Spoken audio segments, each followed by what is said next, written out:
చేతి వ్రాత, hand writing, దస్తూరి, వీటి వలన రాసేవాళ్ళ స్వభావం, వాళ్ళ ఆలోచన విధానం, తీరుతెన్నులు కూడా తెలుస్తవి. నిదానస్తుల, తొందరపడేవాళ్ళ, స్థిమితంగా ఉండేవాళ్ళు కాదా అనే విషయాలు కూడా చేతి వ్రాత, దస్తూరి వలన మనం గమనించవచ్చు. ప్రశాంతంగా ఉండేవాళ్ళు, ఏకాగ్రతగా కలవాళ్ళు, విషయం మీద మాత్రమే ఆలోచన చేసేవాళ్ళు వ్రాసేటప్పుడు ఖచ్చితంగా మంచి చేతివ్రాత కలిగి ఉంటారు. చేతివ్రాత రాయాలి అంటే మనసులో కుదురు ఉండాలి, స్థిరత్వం ఉండాలి.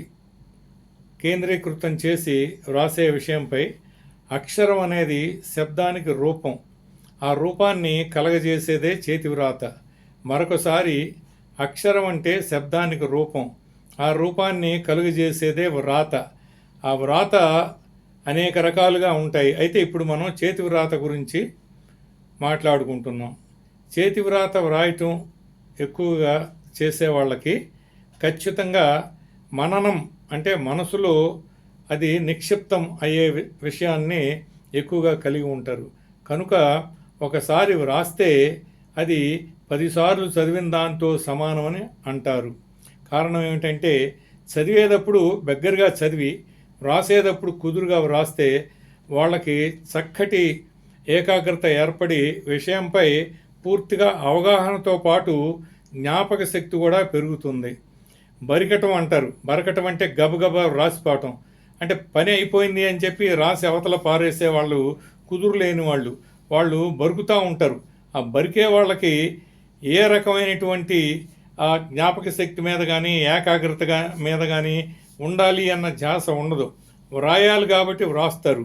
ముఖ్యంగా చిన్నపిల్లలకు చేతి వ్రాత చక్కటి ఆ విధానంలో నేర్పించాలి. నిజానికి తెలుగుని దోసపిందలలాగా రాయాలి.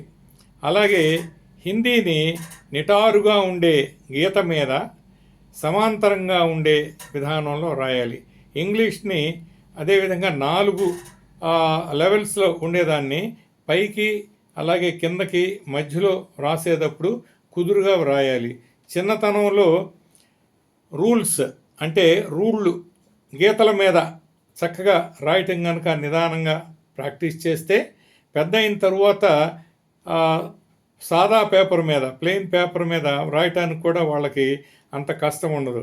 అయితే అక్షరాన్ని మార్చే అవసరం ఎవరికి కలగకూడదు.